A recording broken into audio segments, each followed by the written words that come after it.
Exercise number 5 है, उसकी problems ले रहे हैं पहले 24 क्वेश्चंस की, जिसमें सबसे पहली प्रॉब्लम है हमारी क्वेश्चन नंबर 2 पार्ट नंबर 3। इसमें ये कहा गया 18 टर्म आपको निकालनी है इस एपी की। एपी आपको दे रखी है √2, √18, उसके बाद √50 और उसके बाद √98। जी हाँ, तो आप ध्यान से देखें, आप √18 के फैक्टर्स अगर बनाएं तो क्या बनेंगे भाई?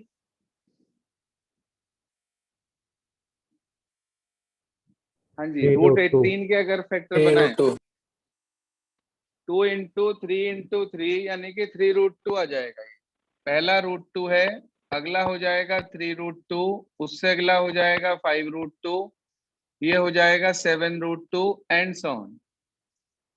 आप बता सकते हैं ए की वैल्यू कितनी है?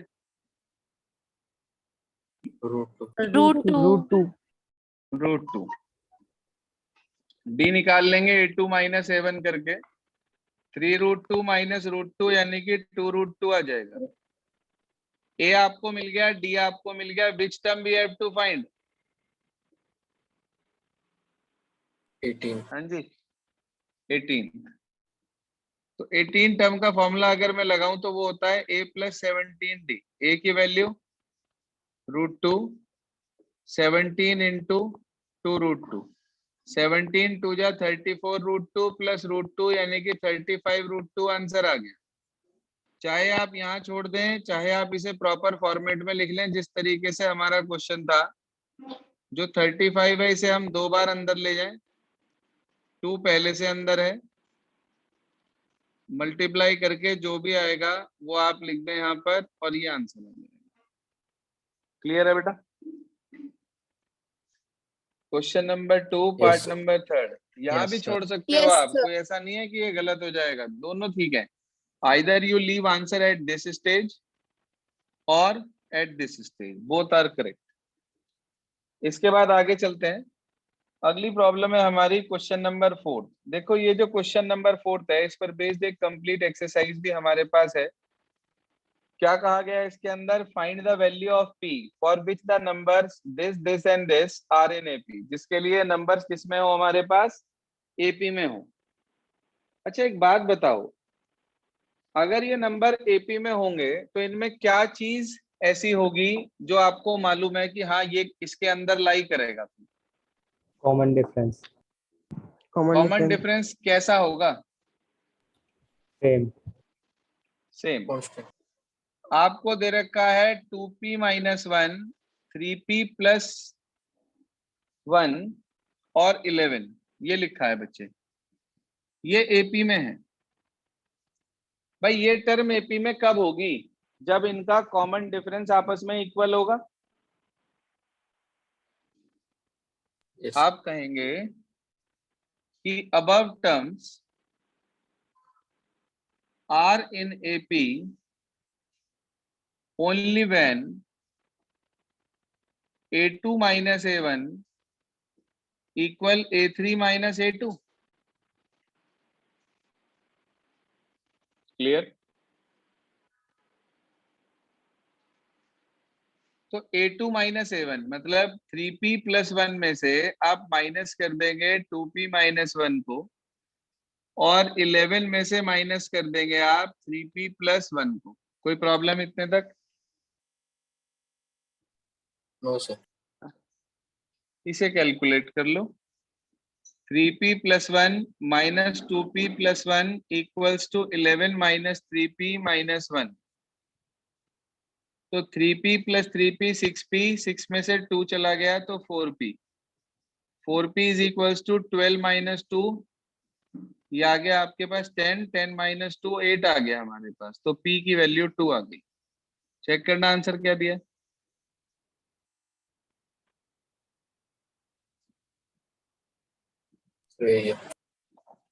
देखो मैं ना आपको इसका एक और मेथड भी बताना चाह रहा हूँ।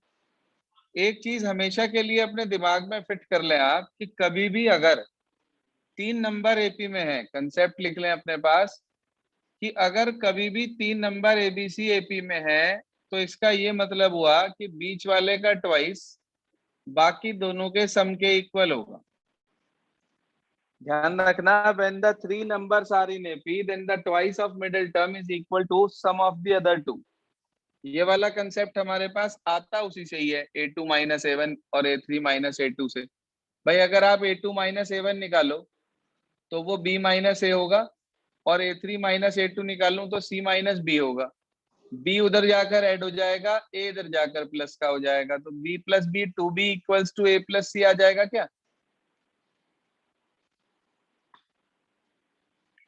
बोलिए सर। कंसेप्ट Yes, वही है, कंसेप्ट वही है, बस सिर्फ और सिर्फ हमारे पास सीधा सीधा फार्मूला आ जाता है। देखो मैं उस क्वेश्चन को फोर्थ को दोबारा से कर रहा हूं।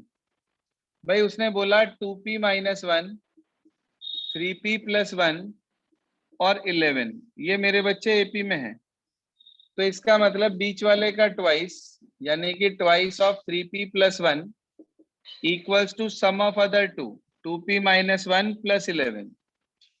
तो आपको ये मिला कितना? 6p plus 2 equals to 2p plus 10। 6p में से 2p चला गया, 4p इक्वल्स टू 8। p की वैल्यू कितनी आ गई बेटे? 2। आपने नोटिस करा पहले वाले केस में भी 2 आई, यहाँ भी 2 आई।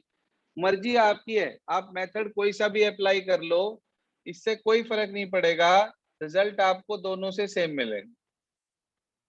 Clear students? Yes sir. चलिए अगली प्रॉब्लम है हमारी क्वेश्चन नंबर 6। इस पे लिखो मोस्ट इंपॉर्टेंट क्वेश्चन। क्वेश्चन 6 पर लिखिए मोस्ट इंपॉर्टेंट। एक्चुअली एनसीईआरटी में ये क्वेश्चन एक्सरसाइज नंबर 5.3 में दिया है। यदि आप देखें वहां पर तो इस तरह का क्वेश्चन आपको 5.3 में मिलेगा। मेरे ख्याल से क्वेश्चन नंबर 10 है जो आपके पास ये 6th क्वेश्चन यहाँ पर दिया है RS अग्रवाल में। कह रहा है if the nth term of progression is 4n minus 10 show that it is an AP। उसके बाद कह रहा है फाइंड इट्स फर्स्ट टर्म, इसकी फर्स्ट टर्म निकालिए, कॉमन डिफरेंस निकालिए और साथ ही साथ 16 टर्म निकालिए। देखो मैं आपको इसका एक सिंपल सा मेथड सिखा रहा हूं, क्या प्रोसीजर है, कैसे करेंगे हम वो समझ लीजिए। क्वेश्चन नंबर 6 आपको nth टर्म दे रखी है, nth टर्म आपको दे रखी है 4n माइनस 10। जब भी इस तरह का क्वेश्चन आएगा आप इसे ऐसे करेंगे, put n is equals to 1 2 3 and so on, रख दीजिए 1 2 3।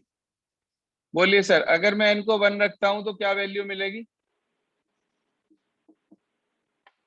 -6। -6। 4 1 जा 4 माइनस 10 यानी कि -6। बिल्कुल ठीक कहा आपने। A2 कितना आएगा? -2। -2। A3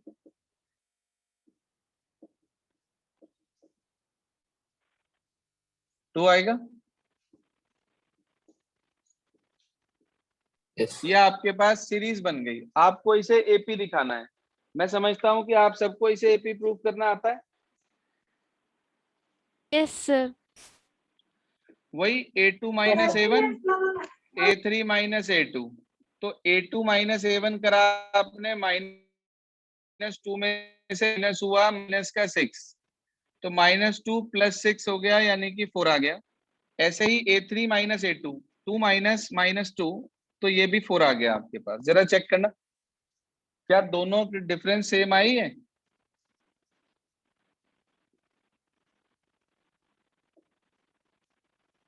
हाँ भाई बच्चों डिफरेंस सेम आ गए।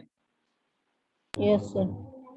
तो आप कह देंगे इट इज एन AP। बताओ A कितना हुआ? सर -6। शाबाश। -6। कॉमन डिफरेंस बताओ। 4 4। 4। उसने एक चीज और मांगी थी, उसने कहा 16 टर्म निकालिए। 16 टर्म का क्या मतलब होता है? A plus 15D। 15D। रख दीजिए वैल्यू, -6 प्लस 15 4 जा 60, 60 में से 6 चले गए तो 54 आ गया आपके पास। प्लस 54 आएगा, -54 क्यों आएगा खुराना? देख लें एक बार, चेक कर लें क्वेश्चन नंबर 6 का आंसर। क्लियर है सभी को? Yes. Yes, sir. चलिए इसके बाद अगले क्वेश्चन पे चलते हैं।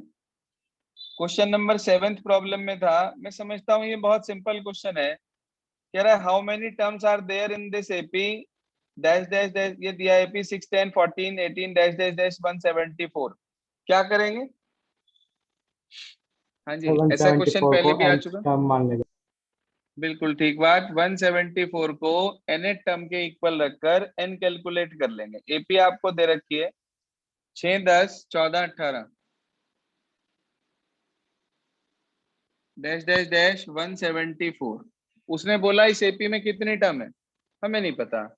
ए कितना, 6. डी कितना, 4. हमने मान लिया let there are n terms. ये आप लोगों के पास एनसीईआरटी में भी है क्वेश्चन इस तरह का, याद है? Yes, sir. तो ए एन 174 के इक्वल रख दिया a plus N minus 1 into D. इसमें आप a और d की वैल्यू रखकर n कैलकुलेट कर लेंगे। जो भी n की वैल्यू मिली, that is the number of terms that lie in this given AP. Is this clear now? Yes, sir. ये था हमारे पास क्वेश्चन नंबर 7। इसके बाद अगली प्रॉब्लम थी हमारी क्वेश्चन नंबर 14 15। देखो जो 14th और 15th क्वेश्चन है ये भी बेसिकली एनसीईआरटी के ही क्वेश्चन है। आपको मैंने एनसीईआरटी में क्वेश्चन नंबर 11th पढ़ाया था, मोस्ट इंपॉर्टेंट बताया था कि which term of this AP is 132 more than the nth term than the 54th term. देखिए है क्या क्वेश्चन एनसीईआरटी में? Yes, sir. बिल्कुल सेम कंसेप्ट का क्वेश्चन है 15th और 16th। एक बता रहा हूं, दूसरा आप अपने आप कर लेंगे। 15th में लिखा है 14th बता देते हैं, पहली प्रॉब्लम 14th है। लिखा है हमारे पास 8 14 20 26 dash dash dash dash dash. उसने बोला विच term of this AP will be 72 more than 41st term. कह रहा इस एपी की कौन सी टर्म 72 ज्यादा होगी 41st टर्म से, हमें नहीं पता। हमने मान लिया लेट nth टर्म बी कितना 72 मोर देन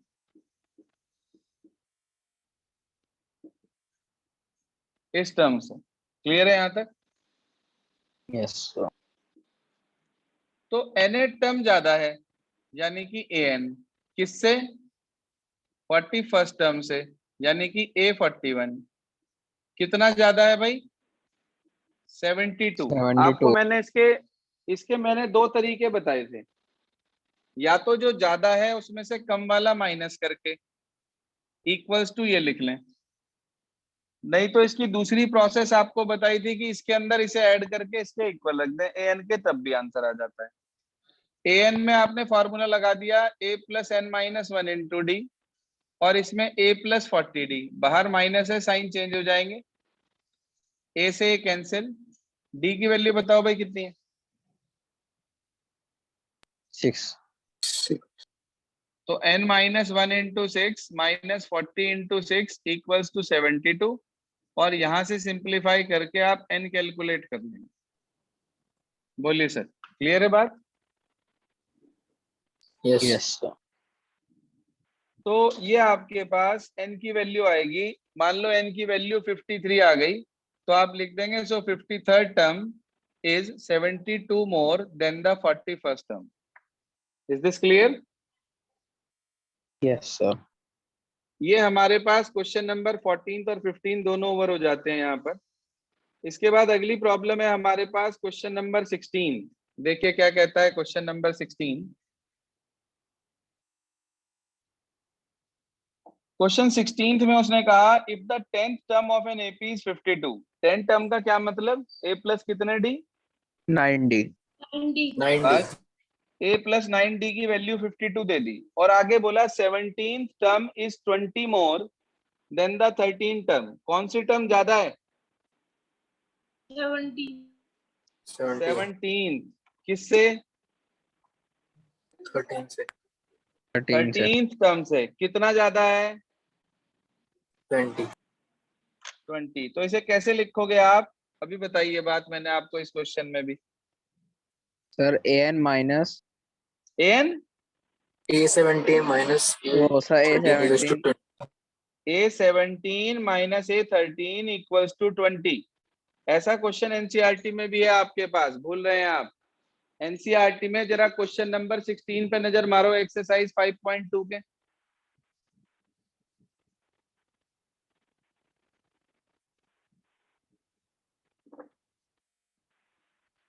हाँ जी, कुछ मिलता जुलता सा ही है ना? Yes sir. देखिए ध्यान से, आपको एक तो इसने दे रखा है हमें कि भाई 10th टर्म 52 है। 10th टर्म का क्या मतलब समझे आप? a + 90। A+90। शाबाश, ये आ गया। आगे उसने बोला 17th टर्म जो है वो 13th टर्म से 20 ज्यादा है। A17 का क्या मतलब होता है भाई? a + 16d। A+16D। और इसका a + 12d। A+12D। ये cancel out. 4D equal to 20, D बताओ। 5। 5। आपको D मिल गया। D की वैल्यू आप फर्स्ट इक्वेशन में यहाँ पुट कर देंगे, पुट इन फर्स्ट। A की वैल्यू आपको मिल जाएगी 7। 7। उसने कहा था AP बताओ, तो 7 + 5 12 + 17 22 dash dash dash dash dash. Check करें प्लीज।